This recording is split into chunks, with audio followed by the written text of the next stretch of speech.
Hi friends, நம்ம சேனலை புதுசாக பார்க்குறவங்க சேனலை சப்ஸ்கிரைப் பண்ணிவிட்டு அப்படியே பெல் ஐக்கானையும் கிளிக் பண்ணிடுங்க. இப்போ நம்ம மூவிக்குள்ளே போகலாமா? இப்போ எடுத்தோடனே ஸ்டார்டிங்கில் ஒரு புது கேரக்டர் காமிக்கிறாங்க. அவன் யாருன்னு தெரில. அவன் வந்து இந்த பெயிண்டிங்லாம் வாங்குறதுக்காக வந்துக்கிட்டு இருக்கான். வந்த இடத்துல இது நல்லால, அது நல்லால, இந்த இடத்துலையே பெயிண்டிங் நல்லாயிருக்கும்னு நான் நினச்சி தான் வந்தேன். ஆனால் இங்கே எதுவுமே நல்லால, ஒரு ஓவியம் கூட நல்லால அப்படின்னு சொல்லிட்டு அங்கே உள்ளவங்களை எடுத்து திட்டிக்கிட்டு இருக்கான்.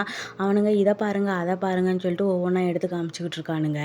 அப்போ வந்து ஹீரோயினும் ஹீரோவும் கல்யாணம் பண்ணுற மாதிரி ஒரு ஃபோட்டோ வந்து அவன் வந்து பார்க்குறான். இது யார் வரைஞ்ச, சூப்பராக இருக்கே, இந்த பொண்ணு, இந்த பேரை நான் எங்கேயோ கேள்விப்பட்டிருக்க மாதிரி இருக்கே, என்னது நான் வேணான்னு சொன்ன பொண்ணு அந்த பொண்ணா, இவ்வளோ அழகாக இருப்பான்னு தெரிஞ்சிருந்தா நான் அவளை வேணானே சொல்லியிருக்க மாட்டேனே அப்படின்னு சொல்லிட்டு ரொம்ப இது பண்ணிக்கிட்டு இருக்கான். இவன் தான் ஹீரோயினுக்கு ஃபஸ்ட்டு பார்த்த மாப்பிள்ளை போல இருக்குது.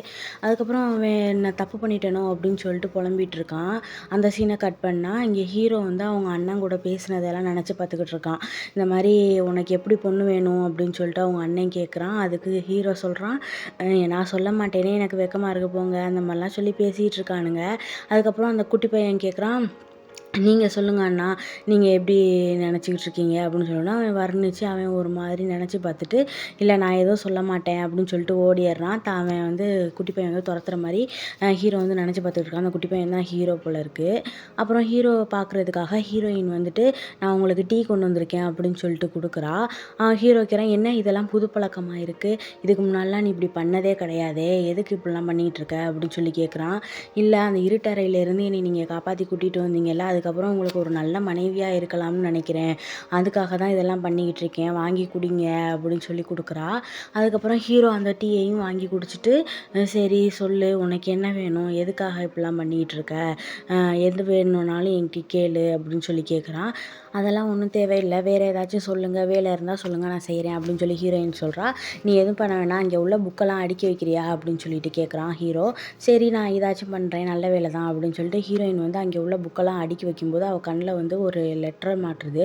அது என்னென்னா, அந்த ஒரு விலை உயர்ந்த பொருட்கள் வாங்கின பில்லு, அது வந்து அவங்க அண்ணன் வாங்கியிருப்பான் போல இருக்குது. ஹீரோயின் கேட்குறா, நீங்கள் யாரையும் லவ் பண்ணியிருக்கீங்களா இதுக்கு முன்னாடி, சொல்லுங்கள், நான் எதுவும் தப்பாக நினச்சிக்க மாட்டேன் அப்படின்னு சொல்லி கேட்குறா. அதுக்கு ஹீரோ சொல்கிறான், எதுக்கு நீ இப்படி கேட்குற அப்படின்னு சொல்லி கேட்டுக்கிட்டு இருக்கான். அதுக்கு இல்லை, இந்த பொருட்கள் வாங்கியிருக்கீங்களே அதனால தான் கேட்குறேன் அப்படின்னு கேட்குறா ஹீரோயின். அதுக்கு அது என்ன பொருள், அது எங்கே இருக்குது அந்த இடம் அப்படின்னு சொல்லி கேட்குறான். அதுக்கு ஹீரோயின் சொல்கிறா, இந்த பொருள் வந்து வாங்கணும்னா நம்ம 6 மாதம் தவம் இருக்கணும், அவ்வளோ விலை உயர்ந்த பொருள் அது, இது நீங்கள் வாங்கியிருக்கீங்கன்னா இதுக்கு முன்னாடி யாரையும் விரும்பியிருக்கீங்கன்னு தானே அர்த்தம், அதனால தான் நான் கேட்டேன், வேறு எதனாலையும் நான் கேட்கல அப்படின்னு சொல்லி ஹீரோயின் சொல்கிறா. அதுக்கு ஹீரோ, பரவாயில்ல, இது தேடி விட்டதுக்கு தேங்க்ஸ் அப்படின்னு சொல்லிட்டு அந்த லெட்டரை வாங்கி வச்சுக்கிட்டு, அப்படிலாம் ஒன்றும் கிடையாது, நீ அந்த இடத்த பற்றி என்கிட்ட சொன்னதுக்கு ரொம்ப நன்றி, இதை பற்றி யாருக்கிட்டையும் எதுவும் சொல்ல வேண்டாம் அப்படின்னு சொல்லி அவளை அனுப்பி விட்டுறான். அதுக்கப்புறம் அவனோட அசிஸ்டண்ட்டை கூப்பிட்றான். கூப்பிட்டதுக்கப்புறம், இங்கே என்ன அரசே அப்படின்னு சொல்லிட்டு அவன் கேட்குறான். அதுக்கு ஹீரோ சொல்கிறான், இந்த இது கிடச்சிருக்கு, எங்கள் அண்ணன் இப்படி ஒரு இது வாங்கியிருக்காருன்னா ஏதோ இருக்குது, அது என்னன்னு தான் நம்ம கண்டுபிடிக்கணும் அப்படின்னு சொல்லி கேட்குறான். அதுக்கு அவன் சொல்கிறான், இது உண்மையானுமே ஒரு நல்ல க்ளூ தான், இதை வச்சே உங்கள் அண்ணன் எங்கே போயிருக்காரு என்னன்னு கண்டுபிடிச்சிடலாம் அப்படின்னு சொல்லிட்டு போகிறான். அதுக்கப்புறம் ஹீரோயினும் ஹீரோயின் ஃப்ரெண்டும் கடைக்கெல்லாம் பொருள் வாங்குறதுக்காக வந்திருக்காளுக. அதுக்கு ஹீரோயின் சொல்கிறா, உனக்கு என்ன வேணுமோ வாங்கிக்கடி அப்படின்னு சொல்லிட்டு அவள் ஃப்ரெண்டுக்கிட்ட சொல்கிறா. அவள் சொல்கிறா, எனக்கு நான் நிறையா வாங்கிப்பேன், நீங்கள் சொல்கிறதுக்கும் மேலேயும் நான் வாங்கிப்பேன் அப்படின்னு சொல்லிட்டு 2 பேரும் மாற்றி மாற்றி பொருள் வாங்கிட்டு இருக்காளுக. அப்போ வந்து அவளோட கல்யாண பெயிண்டிங்கை பார்த்துட்டு, இது என்னது அப்படின்னு சொல்லி கேட்குறாளுக. இது வந்து இந்த இளவரசியும் தளபதிக்கும் நடந்த கல்யாணம், விலை உயர்ந்தது, நீங்கள் வாங்கிக்கங்கன்னு வியாபாரி சொல்கிறான். சரி வேண்டான்னு சொல்லிட்டு 2 பேரும் ஓடுறாளுக. நம்ம புகழ் உலகமெல்லாம் பறகுது போல இருக்குது அப்படின்னு சொல்லிட்டு 2 பேரும் கிளம்புறாளுக. அதுக்கப்புறம் ஹீரோயினோட தம்பியை காமிச்சு, அவன் வந்து இந்த தண்ணி அடிச்சுட்டு இந்த கிளப்லாம் இருக்கும்ல, அது மாதிரி அந்த காலத்தில் இந்த மாதிரி ஆட வச்சு பார்ப்பானுங்க போல். அது மாதிரி பார்த்துட்டு ரொம்ப சோக கட்டத்தில் இருக்கிறான். அக்கா இந்த மாதிரி நம்மளை வேணான்னு சொல்லிட்டு அவன் புருஷன் கூட போயிட்டாளே அப்படின்னு சொல்லிட்டு அதை நினச்சி ரொம்ப சோக கட்டத்தில் இருக்கிறான். அப்போ வந்து ஹீரோயின் வந்து அவங்க கூட வராமல் ஹீரோவோட, நான் அவங்க கூட தான் வாழ்வேன், என் புருஷன் முன்னாடிக்குள்ளே சண்டை நடந்தால் அது சீக்கிரம் தீர்ந்து போயிடும், அப்போ தான் பாசம் அதிகரிக்கும் அப்படி இப்படின்னு பேசியிருப்பாள்ல, அதெல்லாம் நினச்சி பார்த்து தம்பி ரொம்ப வருத்தப்பட்டுக்கிட்டு இருக்கான். எதுக்காக எங்கள் அக்கா இப்படி பண்ணா, அவளோட சுதந்திரத்துக்காக தானே நான் யோசித்தேன், ஆனால் அவள் என்னையே வேணான்னு சொல்லிவிட்டு அவள் வீட்டுக்காரர் தான் முக்கியம்னு சொல்லிட்டு போயிட்டாளே அப்படின்னு சொல்லிட்டு அவள் மேலே ரொம்ப வருத்தத்தோட ட்ரிங்க்ஸ் பண்ணிக்கிட்டு இருக்கான். இப்போ அந்த மாப்பிள்ளைக்காரனை பார்த்தா, அவன் வந்து எப்படியாச்சும் இவளை நான் நான் பார்க்கணும், இவளை நான் கல்யாணம் பண்ணணும், எல்லாரும் என்கிட்ட பொய் சொல்லிட்டாங்க. அவளுக்கு தூக்கத்தில் நடக்கிற வியாதி இருக்குது, நைட்லாம் தூங்க மாட்டான்னு சொல்லி என்கிட்ட பொய் சொல்லிட்டாங்க. அதனால தான் நான் வேணான்னு சொன்னேன். அவள் இவ்வளோ அழகாக இருப்பான்னு தெரிஞ்சிருந்தா நான் கண்டிப்பாக அவளை வேணான்னே சொல்லியிருக்க மாட்டேன். எதுக்குடா என்னை ஏமாத்துனாங்க? நீங்கள் இங்கே எதுவும் சதி பண்ணிட்டீங்களா? இல்லை அந்த அரண்மனையில் தான் எதுவும் சதி பண்ணிட்டாங்களா? நான் இதை விடவே மாட்டேன். இதுக்கு ஒரு வழியை கட்டாயம் கண்டுபிடிச்சே ஆகுவேன் அப்படின்னு சொல்லி பேசிக்கிட்டு இருக்கான். அதே இடத்துல தான் தம்பிக்காரனும் இருக்கான் போல இருக்கு. அவனை பார்க்குறதுக்காக ஹீரோயின் வந்து அந்த இடத்துக்கு வந்திருக்கா. அவளையும் வந்து இவன் நோட் பண்ணிடுறான். இந்த பொண்ணு இவ்வளோ அழகாக இருக்கே, இவ்வளோ அழகாக இருப்பான்னு தெரிஞ்சிருந்தா நான் விட்டுருக்கவே மாட்டேனே, இவ்வளோ அழகாக எங்கேருந்து தான் ஆண்டவன் படைச்சி வச்சுருக்கானோ அப்படின்னு சொல்லிட்டு அவனை வர்ணித்து பேசிட்டு பார்த்துக்கிட்டு இருக்கான். இவளை நம்ம விடவே கூடாது, வாங்கடா இவளை நம்ம ஃபாலோ பண்ணுவோம் அப்படின்னு சொல்லிட்டு அவளை பின்தொடர்ந்து போயிட்டுருக்காங்க. அதுக்கப்புறம் ஹீரோயின் வந்து அவன் தம்பியை பார்த்து பேச வந்திருக்கா. என்னடா தம்பி இன்னும் என் மேலே கோவமாக தான் இருக்கியா அப்படின்னு சொல்லி கேட்குறா. அவன் தம்பிக்காரனும் சொல்கிறான், யார் நீங்கள், எதுக்கு என்கிட்ட பேச வந்திருக்கீங்க, நான் தான் உங்களுக்கு முக்கியம் இல்லையே அப்படின்னு சொல்லிட்டு தம்பிக்காரன் பேசிக்கிட்டு இருக்கான்.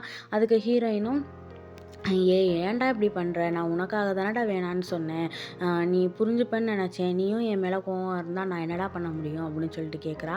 அதுக்கு தம்பிக்காரன் சொல்கிறான், இல்லை நீ வந்து உன் வீட்டுக்காரர் தான் முக்கியம்னு சொல்லிட்டு போயிட்ட அப்படின்னு சொல்கிறான். இல்லை நான் வந்து உனக்காக தான்டா எல்லாமே பண்ணேன், நீ வந்து என்னை கூட்டிகிட்டு போயிருந்தா அப்பா உனக்கு பெரிய தண்டனை கொடுத்துருப்பாரு அப்படின்னு சொல்லிட்டு இருக்கா. அப்போ தம்பிக்காரன் கேட்குறான், அப்போ நீ வந்து எனக்காக தான் பண்ணியா, எனக்காக தான் என்னை திட்டு வாங்கக்கூடாதுன்னு வைக்கிறதுக்காக தான் பண்ணியா அப்படின்னு சொல்லி கேட்குறான். ஆமான்னு சொன்னதுக்கப்புறம் அவன் முட்டாயெல்லாம் வாங்கிட்டு வந்து கொடுக்குறா. அதை பார்த்தோன்னே சரி பரவாயில்ல, நான் உன் மேலே உள்ள கோவத்தை போக்கிக்கிறேன் அப்படின்னு சொல்லிட்டு அந்த முட்டாயும் வாங்கிக்கிட்டு, சரிக்கா இப்போ வந்து எதுக்காக என்னைய பார்க்க வந்த அப்படின்னு சொல்லி கேட்குறான். அதுக்கு ஹீரோயின் சொல்கிறான், நான் வந்து ஒரு பிளான் வச்சுருக்கேன், இந்த மாதிரி எல்லாரும் அவங்க வீட்டில் ஒரு பாட்டிமா இருக்காங்க, அவங்கள கூட்டிகிட்டு வர்றதுக்காக போகிற மாதிரி இடையில காட்டில் வந்து நான் உன்னை சந்திக்க போகிறேன், நீ தான் என்னை கூட்டிகிட்டு அப்படியே போகணும் அப்படின்னு சொல்லிட்டு ஒரு பிளான் பண்ணி வைக்கிறாங்க. அதுக்கு வந்து ஒரு க்ளூ வேர்டு, நிலவின் அடியில் மதியம் என்னமோ ஒரு இது, அந்த மாதிரி ஒரு க்ளூ வேர்டு வச்சுக்கிட்டு இந்த மாதிரி நான் காட்டுக்குள்ளே வந்து கத்துவேன், நீ வந்து அப்போ என்னை கூட்டிகிட்டு போயிரு அப்படின்னு சொல்லிட்டு 2 பேரும் பிளான் பண்ணிக்கிட்டு இருக்காங்க. இதை வந்து பேசிகிட்டு இருக்கும்போதே அவன் அந்த மாப்பிள்ளைக்காரன் என்ன பண்ணிடுறான், இவங்களுக்கு தெரியாமலே அதை ஒட்டி கேட்டுக்கிட்டு இருக்கான். ஓ அப்படி வேற நடத்துறீங்களா, இதை எப்படியாச்சும் நான் சாதிச்சு காட்டுறேன் அப்படின்னு சொல்லிட்டு அவன் என்ன காத்திருக்கான்னு தெரில. அதுக்கப்புறம் ஹீரோயின் வந்து அவன் தம்பிக்காரன்ட்ட சொல்லிட்டு, சரிடா ரொம்ப நேரமாயிருச்சு, நீ சாப்பிட்டுட்டு இரு, நான் சொன்னதை மட்டும் மறந்துடாத, எப்படியாச்சும் அந்த பிளானை வந்து நம்ம எக்ஸிக்யூட் பண்ணியே ஆகணும், பிளானை மட்டும் மறந்துடாத, சொதப்பிடாத, எதுவாக இருந்தாலும் தைரியமாக இரு, நானும் அக்காவும் உன்னை விட்டு எங்கேயுமே போக மாட்டேன், நீ எதை பற்றியும் கவலைப்படாத அப்படின்னு சொல்லிட்டு ஹீரோயின் வந்து அவனுக்கு வந்து ஆறுதல் சொல்லிட்டு போகிறா. அது தம்பிக்காரனும் எப்போ நீ இவ்வளோதுக்கு மாறின அப்படின்னு சொல்லிட்டு அவளை வந்து அந்த இடத்துக்கு விட்டுட்டு போகும்போதும் அந்த க்ளூ வேர்டை சொல்லிட்டு விட்டுட்டு போகிறான். அதுக்கப்புறம் அவங்க அக்காவை நினச்சி ரொம்ப வருத்தப்பட்டுக்கிட்டு இருக்கான். உன்னை நான் அவன்கிட்ட இருந்து எப்படியாச்சும் கண்டிப்பாக காப்பாற்றியே தீருவேன் அக்கா அப்படின்னு சொல்லிட்டு அவளை நினச்சி இது பண்ணிக்கிட்டு இருக்கான். மறுநாள் வந்து ஹீரோயின் வந்து கிளம்பும்போது எல்லா பொருளையும் எடுத்து வச்சுக்கிட்டீங்களா, அதை எடுத்து வச்சிட்டிங்களா, இதை எடுத்து வச்சிட்டிங்களா அப்படின்னு சொல்லி கேட்டுக்கிட்டு இருக்கா. அப்போ வந்து ஹீரோயின் ஃப்ரெண்டு வந்து வாயப்புத்துறா, எதுக்கு நீங்கள் இப்படியே காட்டி கொடுத்துருவீங்க போல இருக்குது அப்படின்னு நினச்சி பார்த்துட்டு இருக்கா. அதுக்கப்புறம் ஹீரோவும் அவனோட அசிஸ்டண்ட்டும் வரும்போது, உங்களை விட உங்கள் மனைவி ரொம்ப ஆர்வமாக இருக்காங்க போல இருக்கே தளபதி அப்படின்னு சொல்லிட்டு அசிஸ்டண்ட் கேட்டுக்கிட்டு இருக்கான். அதுக்கு ஹீரோவும் ஆமாம்மான்னு சொல்லிவிட்டு அப்புறம் ஹீரோயினை கூப்பிட்றான். ஹீரோயின் வந்து கேட்குறா, என்னோடய ட்ரெஸ்ஸு எப்படி இருக்குது, நல்லா இருக்கா, நான் இதுக்கு முன்னாடி இந்த மாதிரி போட்டதே இல்லை அப்படின்னு சொல்லி கேட்டுக்கிட்டு இருக்கா. நல்லா இருக்குன்னு சொல்லிவிட்டு அவன் கையில் வந்து இந்த தலையில் போடுவோம்ல வெயில் படாமல் இருக்க, அதை கொடுப்பான். சரி என் மேலே உள்ள அக்கறை எனக்கு புரியுது, ரொம்ப தேங்க்ஸ்ன்னு சொல்லிட்டு அதில் தலையை தூக்கி போட்டு இந்த மாதிரி எடுத்து காமிப்பான். அதை பார்த்து ஹீரோ வந்து கொஞ்சம் நேரத்தில் மயங்கியே போயிட்டான். அதை நினச்சிட்டு ரொம்ப ஆர்வத்தோடு பார்த்துக்கிட்டு இருக்கான். அப்போ ஹீரோயின் சரி நான் போயிட்டு வரேன் அப்படின்னு சொல்லிட்டு அந்த இடத்த விட்டு கிளம்புறா. அப்போ ஹீரோ கிட்ட வந்து அவன் அசிஸ்டண்ட் கேட்குறான், இன்னைக்கு பயிற்சி எத்தனை மணிக்கு ஆரம்பிப்போம் அப்படின்னு சொல்லிட்டு கேட்குறான். ஹீரோ சொல்லிடுறான், இன்னைக்கு பயிற்சி இல்லை அப்படின்னு சொல்லிட்டு போயிடுறான். இப்போ தான் அந்த கிழவியை காமிக்கிறானுங்க. அந்த கிழவி சொல்லிகிட்டு இருக்கு, இங்கே வந்து இந்த இடம் தான் நல்லா இல்லைன்னு பார்த்தா சாப்பாடும் நல்லா இருக்க மாட்டேங்குது, சரி டீ ஆச்சும் நல்லா இருக்குன்னு பார்த்தா டீ கூட வாய்க்கு விளங்க மாட்டேங்குது, எப்படி தான் இத்தனை நாள் இங்கே நான் தாக்கு பிடிச்சேன்னே எனக்கு தெரியலை, இதுக்கு மேலேயும் என்னால் இங்கே இருக்க முடியாது அப்படின்னு சொல்லி புலம்பிக்கிட்டு இருக்கு.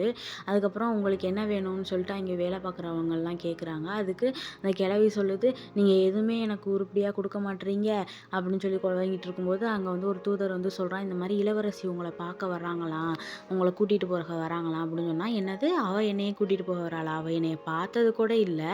அவள் வந்து அவளதுக்கு இதாகிட்டாளா? சரி வரட்டும், அவள் அப்படி என்ன தான் பண்ணுறான்னு பார்ப்போம் அப்படின்னு சொல்லிட்டு ஏதாளமாக கிளவி பேசிக்கிட்டு இருக்கு. அதுக்கப்புறம் சரி உங்களுக்கு என்ன வேணும்னு சொல்லுங்கள், இதுக்கு மேலே என்னாலையும் இருக்க முடியாது தான், இங்கே சாப்பாடும் நல்லா இல்லை, இவ்வளோ நாள் இருந்ததே நான் பெரிய விஷயந்தான். சரி வர்றவ தான் என்ன பண்ணுறான்னு பார்ப்போம், நானும் காத்திருந்து பார்க்குறேன். ஹீரோ ஆனால் வரமாட்டான்ல அப்படின்னு நினச்சி அவனை நினச்சி இது வருத்தப்பட்டுக்கிட்டு இருக்கா. அப்போ வந்து ஹீரோயினும் ஹீரோயின் ஃப்ரெண்டும் பேசிக்கிறாங்க. அந்த புக்கை நான் படித்து இந்த மாதிரி ஒரு காதல் கணவர் எனக்கு கிடைக்கணும்னு தான் ஆசையாக இருக்குது, ஆனால் அப்படி ஒருத்தர் எனக்கு கிடப்பாரா என்னன்னு தெரியலை அப்படின்னு சொல்லியிருக்கா. நீ இதுக்கு முன்னாடி காதலிச்சிருக்கியாடி அப்படின்னு சொல்லி கேட்குறா. ஆமாம், நீ எங்கே காதலிச்சிருக்க போகிற, உனக்கு எதை பற்றியும் எதுவும் தெரியாது அப்படின்னு சொல்லிட்டு ஹீரோயின் பேசிகிட்டு இருக்கா. அப்புறம் ஹீரோயின் ஃப்ரெண்டு சொல்கிறா, நானும் காதலிச்சிருக்கேன், ஆனால் நான் அவர் யாருன்னு சொல்ல மாட்டேன், இப்போ சொல்லக்கூடிய நேரமும் இல்லை அப்படின்னு சொல்லிட்டு அவள் ரொம்ப இதாக பேசுகிறா. இவளுக்குள்ளே என்ன ஃப்ளாஷ்பேக் இருக்குன்னு தெரியல. அப்புறம் ஹீரோயின் சொல்றின்னு அவளை துருவி கேட்குறா. இல்லை என்னை விடுங்க, நான் சொல்ல மாட்டேன் அப்படின்னு சொல்லிட்டு அவளும் மழுப்பி தள்ளுறா. அதுக்கப்புறம் சரி வா நம்ம பிளானை எக்ஸிக்யூட் பண்ணுவோம், இந்த இடம் தான் அதுக்கான சரியான இடம்னு நான் நினைக்கிறேன் அப்படின்னு சொல்லிட்டு எல்லார்ட்டையும் நிறுத்தி, நான் வெளியே போகணும், எனக்கு அவசர வேலை இருக்குது, கொஞ்சம் நிறுத்துங்க வண்டின்னு சொல்லிட்டு நிறுத்தி வண்டியிலேருந்து இறங்குறா. அதுக்கப்புறம் இங்கே யாரும் என்னைய பின்தொடரக்கூடாது, நானும் எனக்கு துணையாக என் தோழி வருவா அப்படின்னு சொல்லிட்டு யாராச்சும் பின்தொடர்ந்தீங்கன்னா அப்புறம் தளபதி உங்களை சும்மாவே விட மாட்டார் அப்படின்னு சொல்லிட்டு ஹீரோயின் வந்து அந்த இடத்த விட்டு கிளம்புறா. அதுக்கப்புறம் ஹீரோயின் ஃப்ரெண்டுக்கிட்ட கொஞ்சம் தூரம் வந்ததுக்கப்புறம், நீ இங்கேருந்து பார்த்துக்கோ, நான் வந்து போயிட்டு கொஞ்சம் நேரத்தில் நான் என் தம்பியை பார்த்ததுக்கப்புறம் உன்னை கூட்டிகிட்டு போகிறதுக்கு யாராச்சும் அனுப்புகிறேன் அப்படின்னு சொல்லிட்டு அந்த இடத்த விட்டு போகிறா. அந்த க்ளூ வேர்டு இருக்குல்ல, அதை சொல்லி கத்திக்கிட்டே போகிறா. அந்த நேரம் பார்த்து ஒருத்தன் வந்து அதே க்ளூ வேர்டை சொல்லவும் இவளும் சரின்னு சொல்லிட்டு இது பண்ணிகிட்ருக்கா. அவன் வந்து அவளை மயக்கி கூட்டிகிட்டு போயிடுறான். அதுக்கப்புறம் ஹீரோயின் ஃப்ரெண்டு வந்து ரொம்ப நேரம் ஆச்சு எங்கே காணோன்னு தேடிக்கிட்டு இருக்கா. அதுக்கப்புறம் ஹீரோயினை தேடி காட்டுக்குள்ளே போயிட்டுருக்கா. ஆனால் அவளோட எந்த சத்தமும் கேட்கல. அங்கே கிடக்கிற துணி மட்டும் பார்த்துட்டு ஹீரோயினை காணோம்னு புரிஞ்சுக்கிட்டு எல்லாருக்கிட்டையும் தகவல் சொல்லி இங்கே வாங்கன்னு சத்தம் போட்டு கூப்பிட்றா. இங்கே பார்த்தா ஹீரோயினை வந்து கடத்தி கொண்டு போய் வச்சுருக்கானுங்க. யாருன்னு பார்த்தா அந்த மாப்பிளக்காரன். அவன் வந்து ஹீரோயினை கடத்திட்டு வந்து, நீ இவ்வளோ அழகாக இருப்பேன்னு தெரிஞ்சிருந்தா நான் உன்னை விட்டுருக்கவே மாட்டேன் அப்படின்னு சொல்லி பேசிக்கிட்டு இருக்கான். அதுக்கப்புறம் அங்கே கிளவியை காமிச்சா, என்ன இந்த நேரத்துக்கு இந்நேரம் வந்திருக்கணும் தானே, ஆனால் அவங்கள இன்னும் காணோமே, இவ்வளோ நேரம் என்ன பண்ணுறாங்க, என் மேலே அவங்களுக்கெல்லாம் அக்கறை அவ்வளோதான், என்னால் பொறுத்திருக்க முடியாது, நானே கிளம்பி போகிறேன்னு சொல்லிட்டு கிளம்பிருச்சு. அப்புறம் ஹீரோவை காமிச்சா அவன் வந்து வால் பயிற்சியெல்லாம் எடுத்துக்கிட்டு இருக்கும்போது அங்கே அவனோட ஆசிரியர் வந்து சொல்கிறாரு, இதுக்கு முன்னாடி உன் தங்கச்சி தான் எடுத்து பார்த்துக்கிட்டு இருந்தா, இப்போ நீ எடுத்து பார்த்துக்கிட்டு இருக்க அப்படின்னு சொல்லிக்கிட்டு இருக்கான். அந்த நேரத்துலையும் ஹீரோவுக்கு வந்து ஹீரோயின் நினப்பாவே இருக்குது. அதையும் நினச்சி இது பண்ணிக்கிட்டு அவன் ஆசிரியர்கிட்ட பேசிகிட்டு இருக்கான். என் தங்கச்சி அவ்வளோத்துக்கு நல்லா பெர்ஃபார்ம் பண்ணுவாளா அப்படின்னு கேட்டுக்கிட்டு இருக்கான். ஆமாம், அவள் தான் இவ்வளோ நாள் நல்லா பயிற்சி எடுத்துக்கிட்டு இருந்தா, உன் இடத்த பூர்த்தி செய்கிற அளவுக்கு அவள் நல்லா பயிற்சி எடுத்தா அப்படின்னு சொல்லிட்டு அவளை பற்றி பெருமையாக பேசிகிட்டு இருக்கான். அப்போ அவனோட தூதர் வந்து சொல்கிறான், தளபதி இளவரசியை யாரோ கடத்திட்டாங்க, அவங்கள வந்து காணோம் அப்படின்னு சொல்லிட்டு சொல்கிறான். அதுக்கப்புறம் சரி நான் கிளம்புறேன்னு சொல்லிட்டு ஹீரோ அந்த இடத்த விட்டு கிளம்புறான். இங்கே வந்து அவனை அந்த மாப்பிளக்காரனை பார்த்தா அவன் ஹீரோயினை கடத்தி வச்சுக்கிட்டு, நீ வந்து இவ்வளோ அழகாக இருப்ப, நான் வந்து உன்னைய ரொம்ப விரும்புகிறேன் அப்படின்னு சொல்லிட்டு அவளுக்கிட்ட கல்லை போட்டுக்கிட்டு இருக்கான். ஹீரோயினும் அதை பயன்படுத்திக்கிட்டு, நீங்கள் வந்து என்னை வேணான்னு சொன்னதுனால தான் நான் அவளை தளபதியை வந்து கட்டிக்க வேண்டியதாக போயிருச்சு, நீங்கள் என்னைய வந்து வேணான்னு சொல்லாமல் கல்யாணம் பண்ணியிருந்தீங்கன்னா நானும் விருப்பம் இல்லாமல் அவரை கட்டிக்க வேண்டிய நிலைமையே வந்திருக்காதுன்னு சொல்லிட்டு இப்போ ஒரு ஆக்டிங் போட்டுக்கிட்டு இருக்கா. அவனுக்கு குஷியாக போயிடுச்சு. என்ன சொல்கிற, நீயும் என் மேலே அவ்வளோ காதலில் இருந்தியா, இது எனக்கு தெரியவே தெரியாதே, எனக்கும் உன்னை ரொம்ப பிடிச்சிருக்கு அப்படின்னு சொல்லிட்டு அவனும் சொல்லி விட்டுக்கிட்டு இருக்கான். அதுக்கப்புறம் ஹீரோயின் வந்து சரி என்னை அவுத்து விடுங்க அப்படின்னு சொல்கிறா. சரி அவுத்து விடுவோம், அதுக்கு முன்னாடி நம்ம 2 பேரும் தனியாக கொஞ்சம் நேரம் பேசுவோமா அப்படின்னு சொல்லி கேட்குறான். அதுக்கு வந்து ஹீரோயின் சொல்கிறா, இல்லை வேணாம் அப்படின்னு சொல்லிட்டு நம்ம கொஞ்ச நேரம் பேசலாம், அதுக்கப்புறம் நம்ம எதுவாக இருந்தாலும் இது பண்ணலாம், நீங்கள் வந்து என்னை வந்து கயிறு மட்டும் அவுத்து விட்டுருங்க, நான் உங்களுக்கு வந்து நம்பிக்கைக்குரியவளாக இருப்பேன் அப்படின்னு சொல்லிட்டு அவன் நம்பிக்கையை வாங்குறதுக்காண்டி இவளும் புழுகுனி முட்டை என்னத்தை எல்லாம் சொல்லிக்கிட்டு இருக்கணுமோ அப்படிலாம் சும்மா இவளும் வலிகிற மாதிரி பேசிக்கிட்டு இருக்கா. அதுக்கப்புறம் அந்த பையன் சொல்கிறான், சரி நீனும் எனக்காக இருப்பேன்னு தெரிஞ்சிருந்தா நான் உன்னை வந்து இப்படி துன்புறுத்தி கடத்தியிருக்கவே மாட்டேன், நீ எதை நினச்சும் கவலைப்படாத, நான் உனக்கு இருக்கேன் அப்படின்னு சொல்லிட்டு இவன் சரியான பொறுக்கி பையன் வயசானவன் இருப்பான் போல இருக்குது. அவள்கிட்ட என்னென்ன எப்படியாச்சும் பிட்டை போட்டு அவளை கரெக்ட் பண்ணலான்னு தான் பார்த்துக்கிட்டு இருக்கான். ஹீரோயினும் அதை புரிஞ்சுக்கிட்டு தான் இந்த மாதிரிலாம் பொய்யா பேசிக்கிட்டு இருக்கா. சரி நீங்கள் என்னைய காப்பாற்றி கூட்டிகிட்டு வந்ததுக்கு நன்றி. நானே அவன்கிட்டேருந்து தப்பிக்கணும்னு தான் இருக்கேன். நம்ம எப்படியாச்சும் அந்த இடத்த விட்டு தப்பிச்சு வரும்போது தான் நீங்கள் என்னைய கடத்திட்டு வந்துட்டீங்க. இருந்தாலும் பரவாயில்ல, இதுவும் நல்லதுக்கு தான் அப்படின்னு சொல்லிட்டு ஹீரோயின் வந்து நடிச்சுக்கிட்டு இருக்கா. அதுக்கு இவனுக்கு சந்தோஷம் கொள்ளலை. இவளும் நம்மளை காதலிக்கிறாதான் போல இருக்கு அப்படின்னு சொல்லிட்டு. அதுக்கப்புறம் சரி கொஞ்ச நேரம் நம்ம தனியாக பேசுவோம். அதுக்கப்புறம் எதுவாக இருந்தாலும் முடிவு பண்ணுவோன்ட்டு அந்த இதுலேயே இருக்கிறான். அவன் ஒரு கிறுக்கனா இருப்பான் போல இருக்குது. அதுக்கப்புறம் ஹீரோயின் சரி விடுங்க என்னை கட்டை விற்று விடுங்க, நான் கொஞ்சம் ஃப்ரீயாக இருந்துக்கிறேன்னு சொன்னதுக்கப்புறம் அந்த வேலையாட்கள்லாம் அவளோட கட்டையெல்லாம் அவுத்து விட்டுறாங்க. அதுக்கப்புறம் இவங்க 2 பேரும் தனியாக பேசுகிறதுக்காக போகிறாங்க. பேசிகிட்டு இருக்கும்போது அந்த பையன் கேட்குறான், நீ ரொம்ப அழகாக இருக்க, நான் உன்னை எப்படி வர்ணிக்கிறதுனே எனக்கு தெரிய மாட்டேங்குது. திரும்ப அதையே தான்ப்பா சொல்லிக்கிட்டு இருக்கான். இவன் எதுக்கு தான் இப்படி சொல்கிறானே தெரியலை. அப்புறம் அந்த பொண்ணு சொல்லுது, ஹீரோயினும் சரி நம்ம வந்து தளபதியை எப்படியாச்சும் ஏமாற்றி நான் இனிமேல் உங்கள் கூடயே இருக்க போகிறேன் அப்படின்னு சொல்லிட்டு அவளும் பேசிகிட்டு இருக்கா. அதுக்கப்புறம் ஹீரோ வந்து அவள் இருந்த இடத்த விட்டு போனால அந்த இடத்துக்கு வந்து பார்க்குறான். இந்த மாதிரி நாங்கள் அவங்க அவசரமாக வெளியில் போகணுன்னு சொன்னாங்கன்னு தான் இறக்கி விட்டோம். ஆனால் உள்ளர போனவங்களாம் கொஞ்ச நேரத்துலேயே காணோம்னு சொல்லிட்டு அவங்க வேலை பார்க்குறவங்கலாம் சொல்கிறாங்க.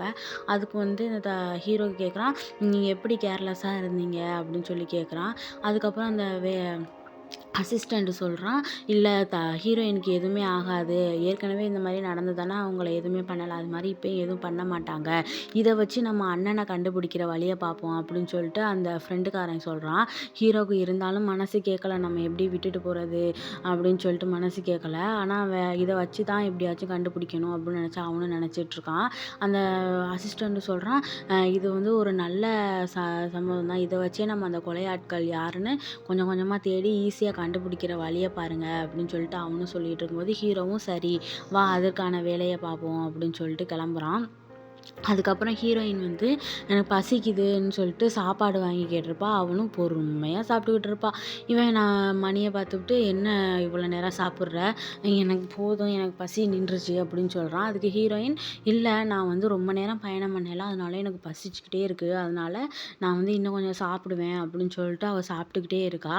அவன் போதும் நிறுத்து, நான் எவ்வளோ நேரம் தான் காத்திருக்குது, வா நம்ம 2 பேரும் தனியாக போகணும், தனியாக பேசிட்டு வருவோம்னு சொல்லிட்டு அவளை கூப்பிட்றதுக்காண்டி போகிறான். அவள் வந்து கொள்ளைக்காரங்கன்னு சொல்லிவிட்டு தப்பிச்சு போகிறதுக்காண்டி அவனை ஏமாற்றி விட்டு போயிடுறா. இவன் கொள்ளைக்காரங்கனோட பயந்து ஒளிஞ்சிட்றான். அதுக்கப்புறம் பார்த்தா இவனோட அடியாட்கள் வந்து ஹீரோயினை பிடிச்சி வச்சுக்கிறா. என்னை விடுங்கன்னு இவ கத்திக்கிட்டு இருக்கா. அதுக்கு அந்த மாப்பிள்ளைக்காரன் சொல்கிறான், என்னையவே ஏமாற்ற பார்க்குறியா, நான் வந்து லேசான ஆள்லாம் கிடையாது, நீ வந்து என்னையே ஏமாத்துறேன்னா உன்னை நான் சும்மாவே விட மாட்டேன், மயிலே இறகு போடனா நீ இறகு போட மாட்டேன் அப்படின்னு சொல்கிறதோட இந்த எபிசோடு முடியுது. தேங்க்ஸ் ஃபார் வாட்சிங் ஃப்ரெண்ட்ஸ்.